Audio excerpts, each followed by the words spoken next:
How's it going, everybody? This is Todd here, and I'll come down to Big South Fork, and actually in southern Kentucky, not Tennessee, to do a little overnight backpacking trip at the Yamacraw Bridge trailhead. Just to give you an idea here, we're at the if you type in Princess Falls trailhead, it'll actually bring you here. So we're actually right here. It's an access point to the Big South Fork River.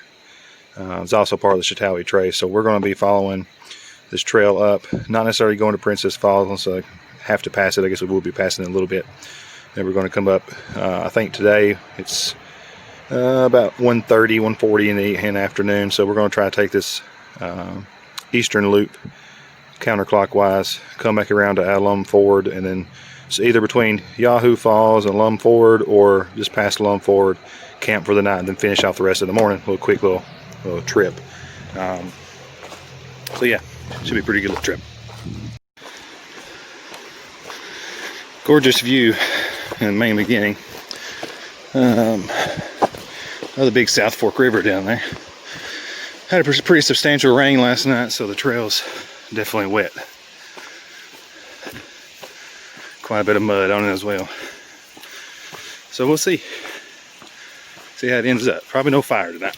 I guess we'll see. I brought plenty of denatured alcohol, and figured I would cheat a little bit and use the fire starter cubes if I need to. We'll see.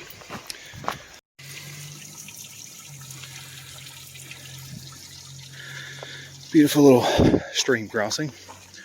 So if I need some water, it's here. I think this might be close to the Kroger's spring, I think.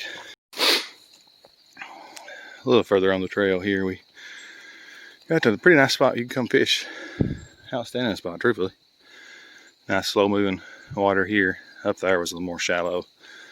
So beautiful section so far. It's easy walking right now. It's half a mile in or something like that, 3/4 way in. Like I said, we're doing the lollipop today. It is part of the Yamacraw ultra marathon racing that normally takes place in April. I don't think I mentioned earlier, this is October the 24th, 2020. Still in a lovely Corona pandemic phase. Pretty good size pack. I think it's about 25, 26 pounds. Later this evening I'll go over what I brought. Right now, like I said, I'm kind of crunched on time, trying to get decent ways in here tonight at least, so I don't have a killer day tomorrow. So I'm actually pushing it pretty hard already. So we'll see if I blow up here at all. So we've reached Julia Lynn Falls. It's approximately 3/4 of a mile in from the trailhead. Beautiful little waterfall. Really, really nice. So like I say, right now I already had to shed layers. Take the thermal, take the fleece top off. It's getting hot already. So we're gonna keep on trucking.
So we have made it to the junction where you would go on towards Princess Falls, and I want to say like Lick Creek or something like that on that direction. Or you hit 631 follow Chautauqua Trace across this lovely little bridge, and you keep trucking. I'm going to skip out on Princess Falls today just because of time. I may try to go hit it tomorrow afternoon, tomorrow morning when I head back out of here. We'll see. I was looking forward to hitting this. This is actually Lick Creek. I'm sure this bridge is nice and slick, but it's huge. Like I said, they have the trail race here every April, so really well used trail because of running purposes. Absolutely gorgeous. Again, the sign for Lick Creek. So far, like I said, the trail's not necessarily hard. There's a big tree I had to go under with the pack. Was fun, obviously. And then, I mean, there's some rocks and stuff. It's mainly muddy right now from all the rain. If it wasn't muddy, this would be like one of the smoothest, easiest little trails that ever was.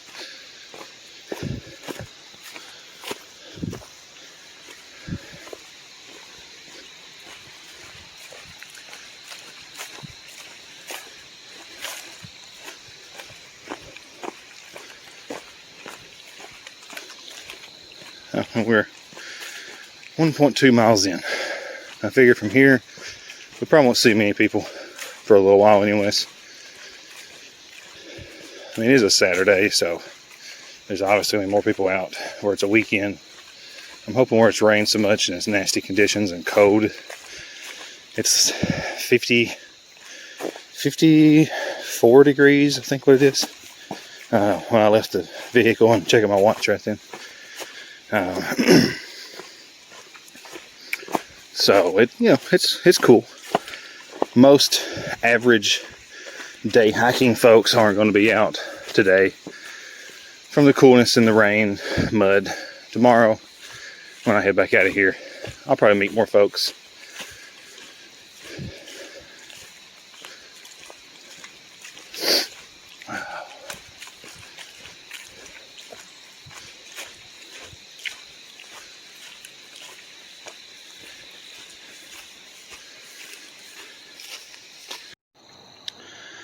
I just want to take a minute and let y'all truly appreciate this. This is a gorgeous trail. Absolutely gorgeous. Like I said earlier in the video, I'm debating on going counterclockwise so I can actually camp out next to the river. Obviously it's going to be colder, so that's something to think about. Next to water, it's always going to be cooler. The cave up there.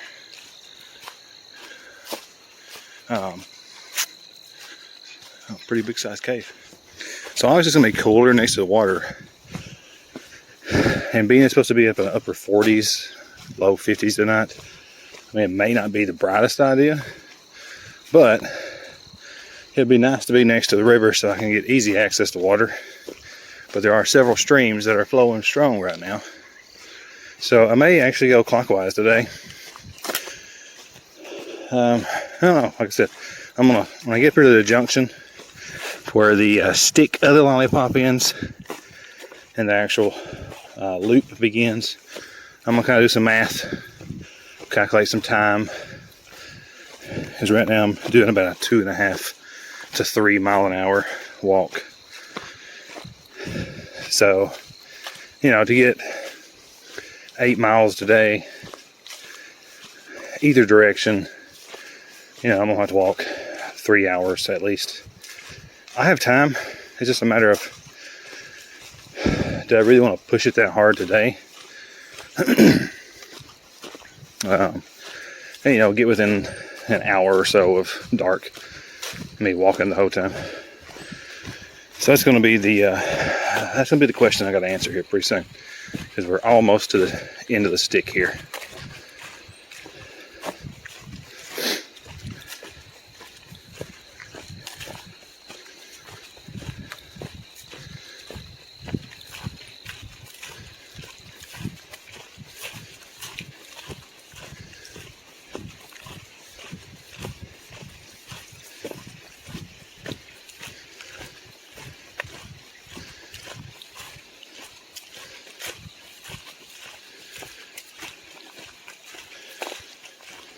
I will go ahead and say that throughout this video, you'll probably have some vibration, and I apologize. But I'm using my cell phone for this recording on this trail. Maybe down the road I'll upgrade to at least a mounting system that will let me record with less vibrations. See, like I said, if we can get streams like this, we're good to camp anywhere, really. But, you know, right now I'm doing this for fun. Used to do YouTube videos long ago, just not outdoor related. They were video game commentary related. New channel, new passion.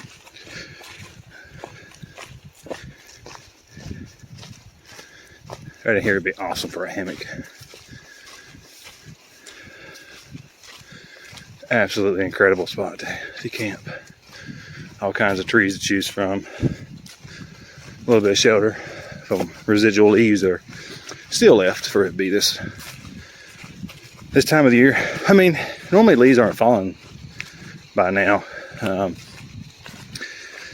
Kentucky has one of those weather systems that if you've met anybody that lives in Kentucky, if you don't like the weather right now, then wait a little bit. It's probably going to change. So, you know, we went from 70, 80 degree days to today it's in the 50s. 20 degree drop after a rainstorm we had last night. So, you know, the leaves right now are changing way faster than normal. Typically they're falling off by they're gone for the most part by the second week in November. But it's not always.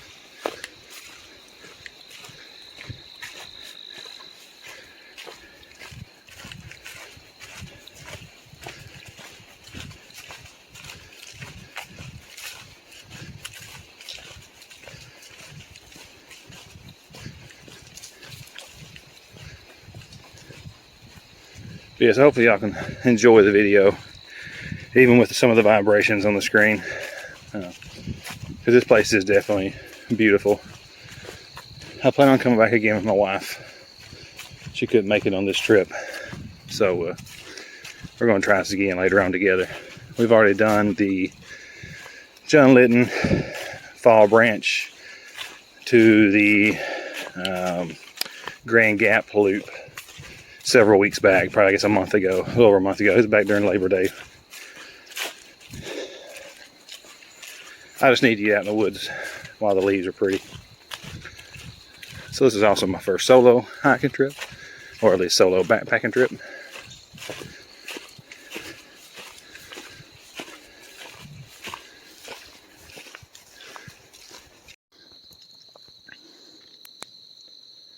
Absolutely peaceful and gorgeous all at the same time. We are a little over 2.3 miles in. Hit this shell rock part of the river. You can hear some rapids above us again, or I should say below us. This is gorgeous. Tons of places to fish. Like if someone wants to backpack and fish at the same time, this would be an incredible little section to do. You might want to do a there and back section, or I guess whatever floats your boat with that part, but either way it'd be absolutely fine. Tons of places to fish, tons of places to camp, whether you're a tent or hammock is going to be super easy anywhere through here. Tent might be a little more challenging, but I've seen plenty of flat spots. It's just they're slanted flat spots.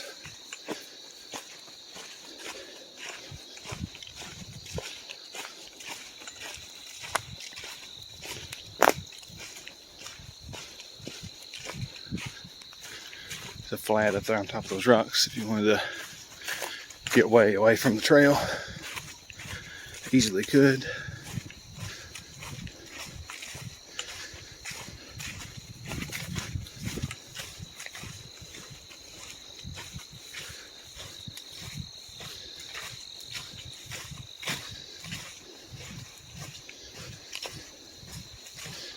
And there's your Chautauqua pin still on the tree.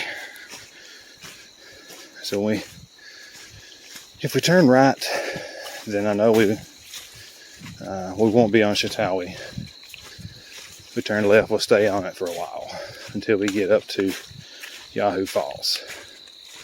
And then it branches off and it goes on north. So, again, I don't know yet what I'm going to do. We should be coming to that decision within the next few minutes, though. So I'm pretty sure it's like 2.5, 2.8 miles to the loop junction where we got to figure out what we're doing one way or the other. And another tree I got to climb under. Outstanding. All right, so we're at the junction point. A little switchback, weird little switchback they got here. Kind of seems a little silly, but it's better than going straight down the mountain there. So like I say, if you're running this is no big loop at all. I got somebody decided to cut the Dabburn sign down. That's awful nice of them.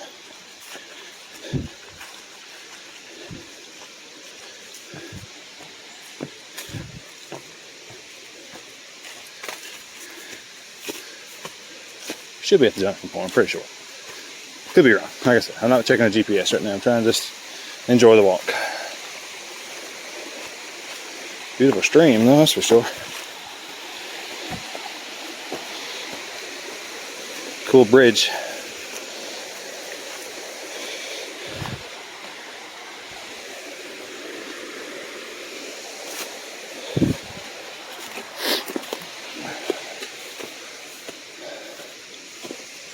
How nice of them. Cut this one down too.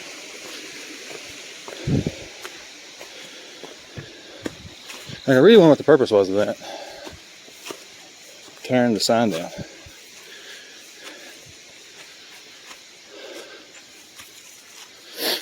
This is probably the worst incline section we've had so far. But wow, check that out. Huge.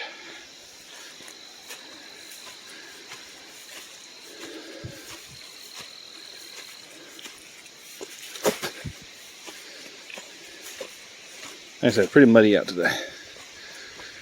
For the most part, I have good traction with my Hoka Speed Goats, but there's still places I lose direction.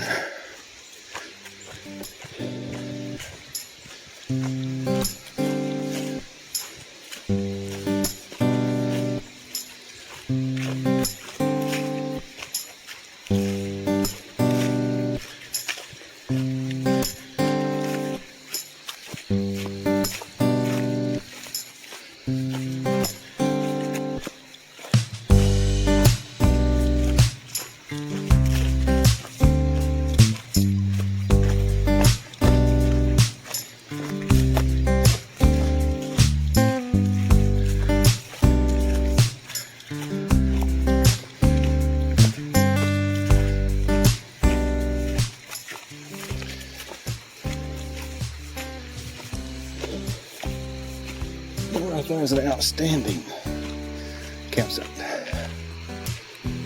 Fire pit and everything already there. Even got a bench made for you to sit on for the fire pit. So we are, just for the record, 2.83 in from the parking lot. And there's a campsite. And we are at the junction, it seems.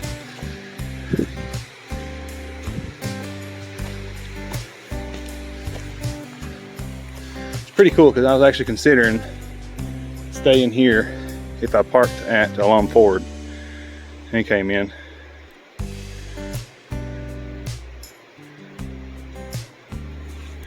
So like I said, 2.9, 2.8 on my watch just because I didn't start it immediately at the vehicle.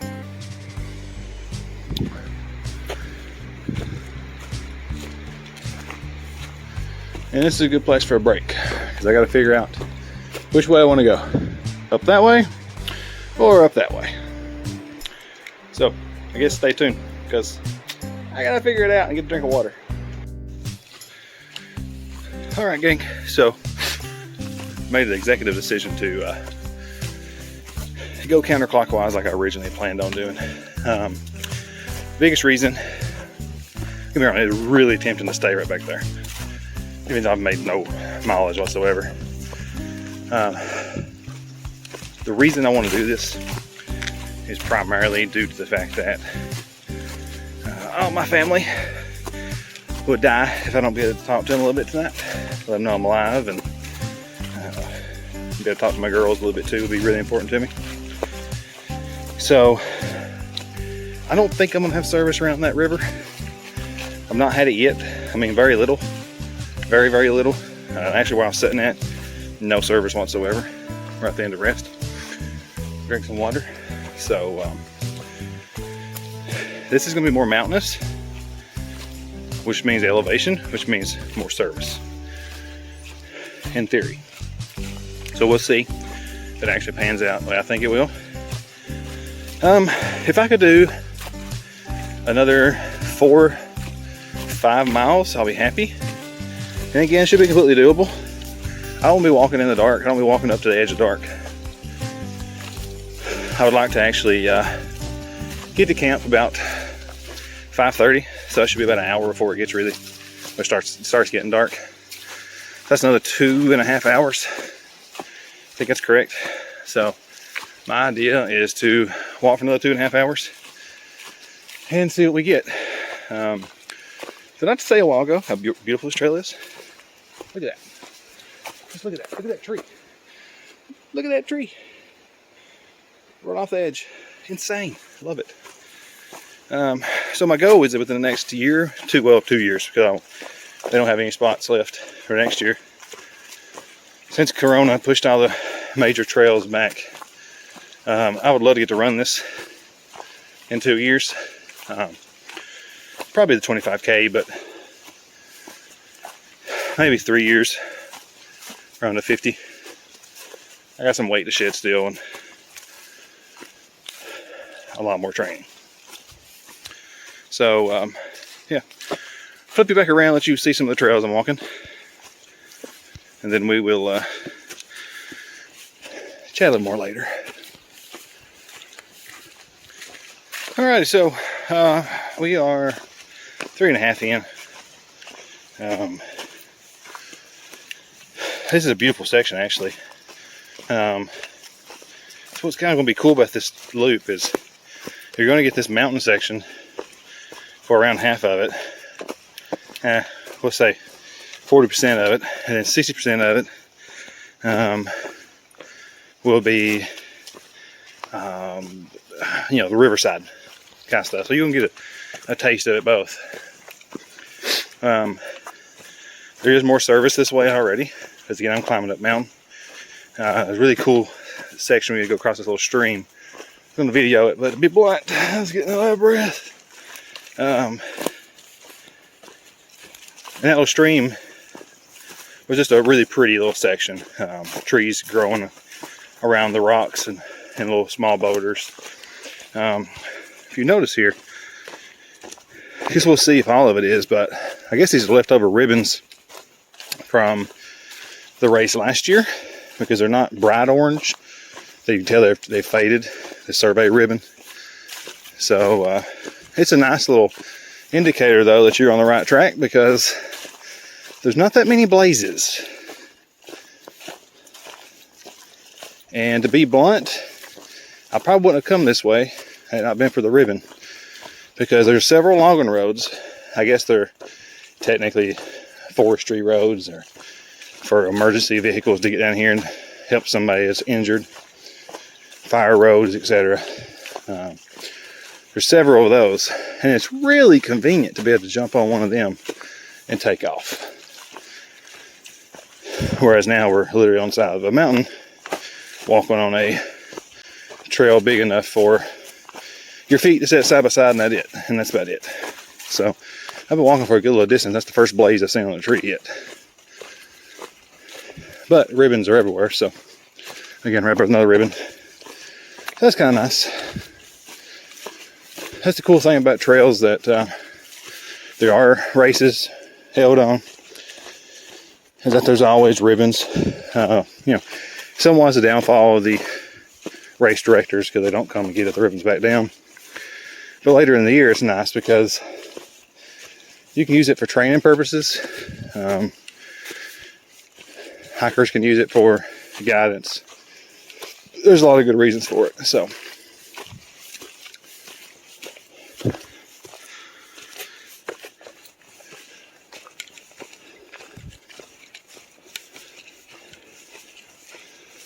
you can tell the temperature change already. Like significant increase in temp. Getting away from that river down there.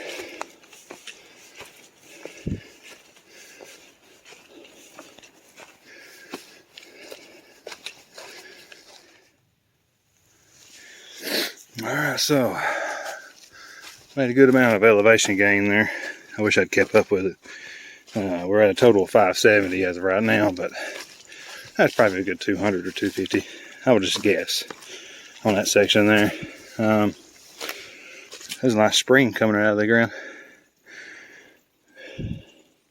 Wouldn't be a bad place to actually drink the rest of my water and then fill it back up there. But we got plenty more places to get water, I know for a fact. It's pretty awesome though to know that you can just, and that's, you know, honestly and truthfully, that would be, in my opinion, okay, again, I'm born and raised in the mountains. Growing up as a kid, we always took water from springs like that and would drink it anytime I was in the woods. To me, that's completely safe filtered water. I'm not going to tell you to do that because I'd hate for you to drink it and then get sick.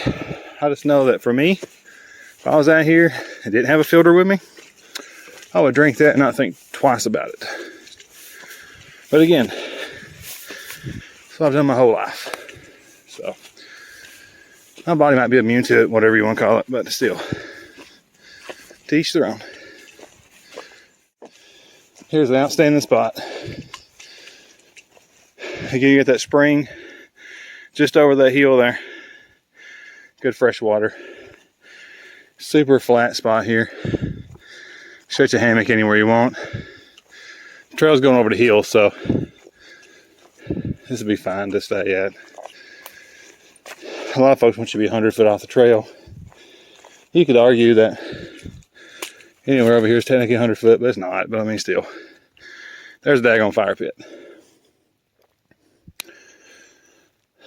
It'd be a great spot, actually. Those two trees are right there.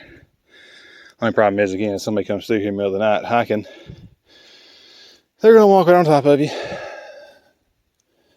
So I'd probably want to be on that side. Somewhere on that side over there would be probably better. Like that small tree and that pine on over the hill there. Looks like a pine. Maybe it's a... I'm pretty sure it's a pine. Can't really tell. Be a good spot though. Plenty of places to hang your bag of food on down that way somewhere. Plenty of places to hang a bag of food. But anyways, we are 4.3 in. Like I said, and let me see. Change hands here for a second. Going on 4 o'clock, so I'll probably hike another hour. So should get another 2-ish miles. So we should get 6 to 7 miles in today. That's not ideal. I wanted to get more like 8, but I got a really late start today. Had to take care of some business and I want to spend some time with my wife and kids. So tomorrow morning, if I don't get an early start, finishing this loop off tomorrow, so I can get back to the house. Really a decent hour. I mean, ideally, I want to get up at. I'm going to try to wake up at 6:30, 7. As soon as it cracks daylight, essentially pack up, eat, and go. We'll see.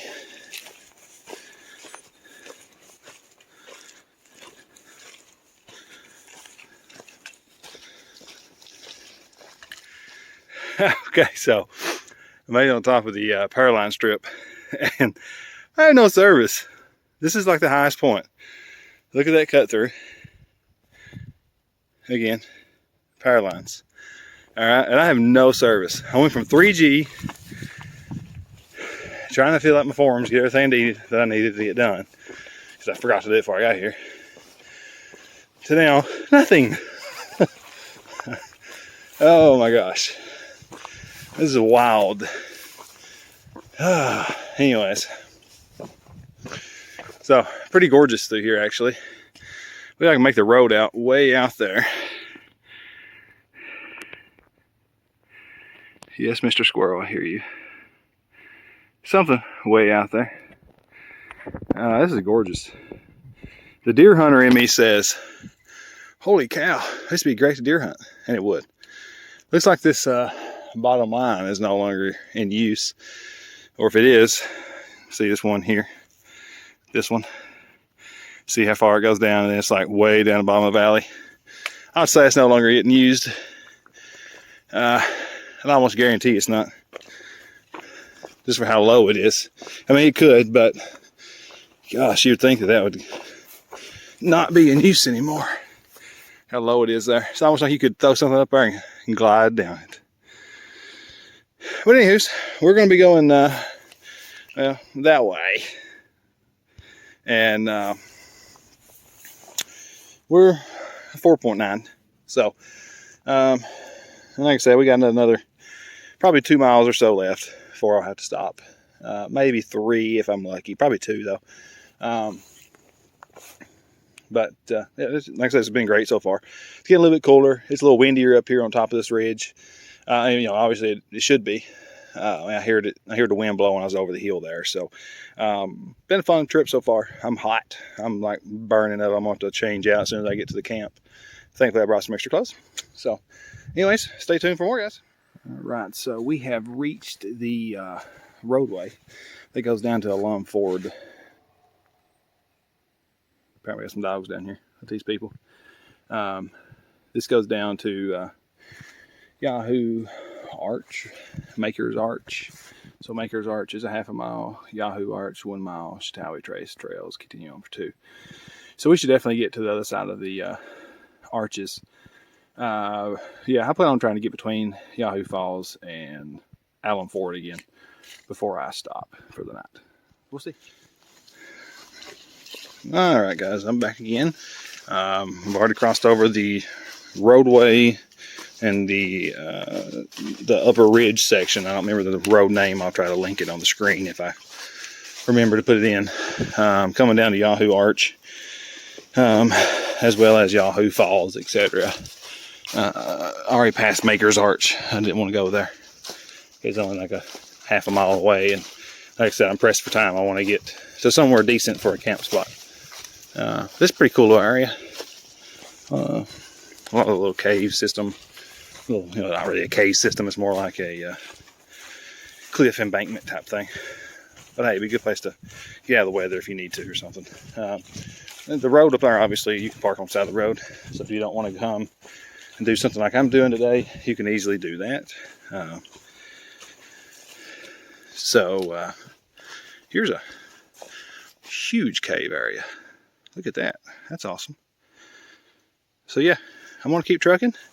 Probably the next video, it might be before I get to camp. I may not video anymore until I get to camp. I don't know yet. Like I said, I'm kind of getting pressed for time at this point. I don't want to be dark setting up camp. But anyways, I will... oh, let me show y'all this first. Look at that. That's sweet. So you got a cave system underneath and a cave system up here. This is awesome. Wow. This must be the Yahoo Arch or something. Guess we'll find it in a second. So if I get down there, that's what it is. I'll video that too. But anyways, see you later. Alright, so we have reached Yahoo Arch. That's what that was. I can see from up top. It's pretty cool. Huge cave-like system here. Trail makes you come through this. So you have that open in there we can see from above, and then like a cathedral-like pillar there. This is really neat. I'd imagine in summertime this place is hopping with people. I can almost guarantee that it is. It's too cool of a spot.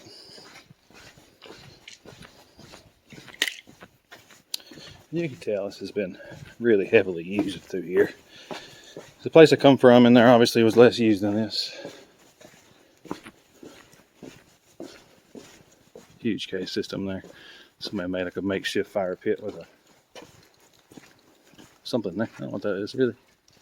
Pretty cool though.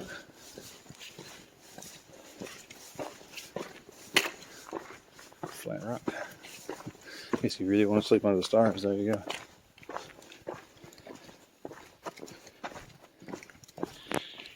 Alright guys, so I'm executive decision again. This trail here to Yahoo Falls forks. And I've decided that I'm not going to fool with going down there to it. It's a trickle of water apparently anyways most of the time. Might be pretty with it just raining, but skipping that. So I'm going to check out Yahoo Falls Campground, if it even is a campground. And then make a decision if I'm going to stay there, if possible. Or going into the woods somewhere and find a spot. I am 7 miles out. Alright, so here is actually Yahoo Falls. I thought I was going to have to do something fancy to get on top of this thing, but apparently not. I am on the overlook, whereas the trail down there would take you to the bottom. It's actually pretty good and full. A bunch of folks are down there though, being that we're in a pandemic and supposedly supposed to be doing social distancing. I'm just going to stay up here anyways. Not interested in going down there truthfully. I'm sure it's a little heck of a lot colder down there. But hey, this is beautiful.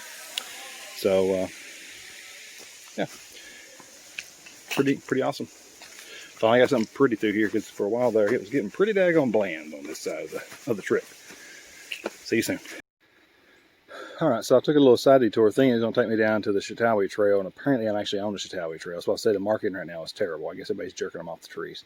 Love people like that. But it turned out to be really worth it. I mean, yeah, I'm cutting myself probably 5 minutes of daylight, but this is worth it. Check this out. Look at that. Here's the river / creek coming up towards Yahoo Falls as it goes out into Big South Fork. This is gorgeous. Absolutely incredible. But anyways, let's finish up this loop or this section here, and let's find some camp.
How's it going, everybody? So this is a kind of a different video than what I had originally planned on making to finish this series off here, or I should say the main video off. So the original plan was to stay there at Alum Campground for the night, and then finish off the last 5 miles before coming home. Well, unfortunately, circumstances changed, and I had to cut everything short. So my wife come pick me up, and it was about a 2-mile hike up the road out of the campground to actually get to where she was at, because they actually had the road blocked. Due to, I guess, earlier in the year, probably at least since August, probably earlier than that, a flooding that caused one section of the road to actually slip out and break the road away. So it's been fixed. I guess they're just waiting to see if it's going to break off again before they put guardrails up. It looked good, so I don't know what their deal is with that. But anyways, I want to do a really quick video part here, a little segment to add on to the rest of the video, just showing you my sleeping setup and what I've done. So I'm sitting in my hammock right now. Actually, I got it at the house so it could dry out today. I have a 20 degree, 30 degree Field and Stream sleeping bag. It is a, let's flip you around so you can see everything. 30 degree Field and Stream Sportsman mummy bag. This thing is absolutely awesome. It weighs 3 pounds 3 ounces, so it's a little bit heavy. Synthetic down. You know, it's a zipper. You can actually make it like a top quilt. You can actually unzip it at the bottom. And it's kind of like a top quilt at that point if you want to use it that way. And I actually plan on it. I'm going to make an under quilt at some point. And Velcro sealed at the top too. Drawstring. Really nice little sleeping bag, truthfully. My hammock, let me actually get up out of this thing, is a 11-foot Ridge. Outstanding hammock, honestly. I think I gave $40 for it. It's on sale. Ridge outdoor gear. So like I said, it's 11-footer. Obviously double hammock. Really, really large hammock.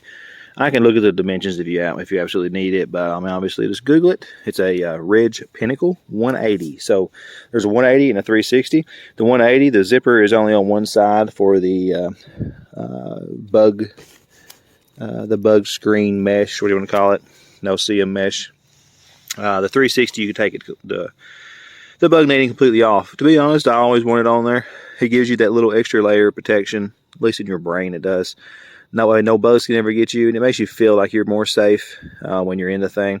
Plus there is a slight little bit of heat that's retained from it. So it is single layer hammock. So I actually use a yoga mat, which I actually have in the house already, to lay underneath it. I've used emergency blankets. That works absolutely fantastic as well. So don't be afraid to use emergency blankets for your insulator barrier. You will sweat a little bit more, so there'll be more condensation on the hammock itself underneath you. But other than that, emergency blanket works absolutely tremendous. Especially when it's not that cold out and you don't want to pack that extra weight of a yoga mat or a sleeping pad. Just throw that emergency blanket in there. You're going to have it anyways, so might as well. So nothing fancy in regards to my tarpaulin. I have a poly tarp here that's a 10 by 14. I got at Ollie's. Ollie's is like a really cheap department store. This thing is not ideal by no means, so I don't recommend anybody buying it, truthfully. So as you can tell, it's a 4 grommeted or eyelets on this side. So the one there where my trekking pole is, there, and there, which means there's nothing in the middle. So the center seam should be approximately right here. Well, the center of the tarp is actually right there where you can see it doubled up, and up there's the eyelet. So there's not even an eyelet here, where it should be here, so that you can get the completely even lay of the tarp. But you can't do that, so you have a really short side. So right now I have it in porch mode with the trekking poles, just so I could let it air out real good today. The trekking poles are nothing fancy at all. They're coming from Dunham's outdoor store. Dunham's is a pretty cheap place to get things from. These are just aluminum poles. They have the tungsten spike for ice. They have the regular rubber knob for every other thing you want to do with them. Really cheap little compass in the top that I had to glue this one back in already. This screws off and you have a camera mount or GoPro mount underneath it. So that's just, a little added feature they put in there. you know, these are aluminum. They're not the lightest thing in the world. They're definitely not the sturdiest thing in the world because you got to twist to get them to lock in. I don't know how many times I've like slipped and lost my balance and had to put pressure through this thing, and it does have a spring, but at too much pressure it's just going to give, and you're just going to lose it, and it's going to collapse down, so it's not going to help you that much. I always keep a tarp underneath me just to kind of give me a little bit of protection from the ground, somewhere that I can lay my pack on. I normally hang my shoes and stuff underneath the tarp. So this is normally, I put my ridge line for my tarp underneath. This is the first time I've actually done it just for the sake of trying it here in the yard, to actually have my ridge line for my tarp on top. I actually think I still would rather have it on the underside of this. I'll say it right in a minute, because I'll use it to strap all my stuff on, my clothes that needs to dry, etc. Under here, because this is going to pull down once I get in the hammock, get away from that tarp. So normally I wouldn't even have this close, because you don't really want your hammock strapping to be that close to your tarp, because it's going to rub it and wear it out a lot faster. So I will be getting a rain fly pretty soon. I was just trying to test out some of these really cheap tarps before I broke down and spent that, you know, 30, 40, 50 bucks on that rain fly itself. So just some paracord for my actual tarp lining. I think it's $5.50, and then I don't remember what this actually was. A little bit smaller stuff. I was going to use it for a bear line this weekend, but I didn't need to. They had the bear boxes for me at the campground itself, which was really nice. Used to, I would always just tie me some overhand knots or little loop knots. I'm not the best in the world at remembering these knot names, so seen this on YouTube a while back, and it worked out really nicely. It's just a continuous loop where you wrap it around a few times, and it actually ends up catching it pretty well.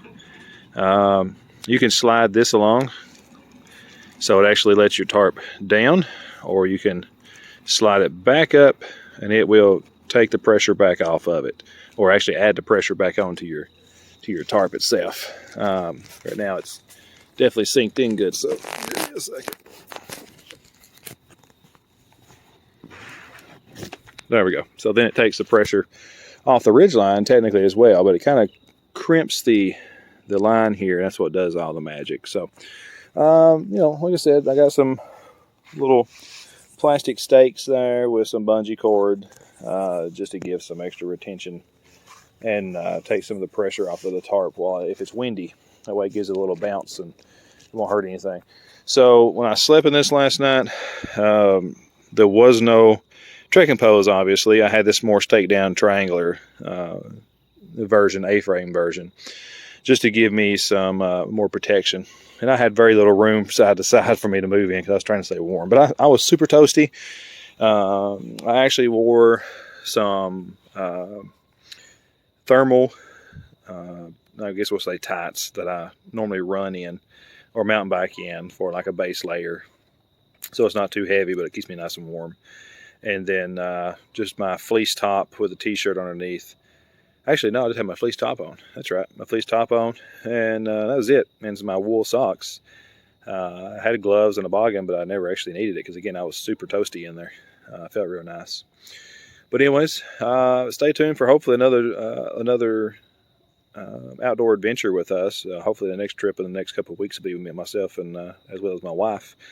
That way we can get one more trip in before the winter really kicks in. And then after that, pretty much my videos will be a lot of my trail running experiences, biking experiences, something like that. Just mainly outdoor stuff. But anyways, if you have any questions, feel free to leave them in the comments below. If not, I will see you all next time. Thanks a lot for watching. Take care.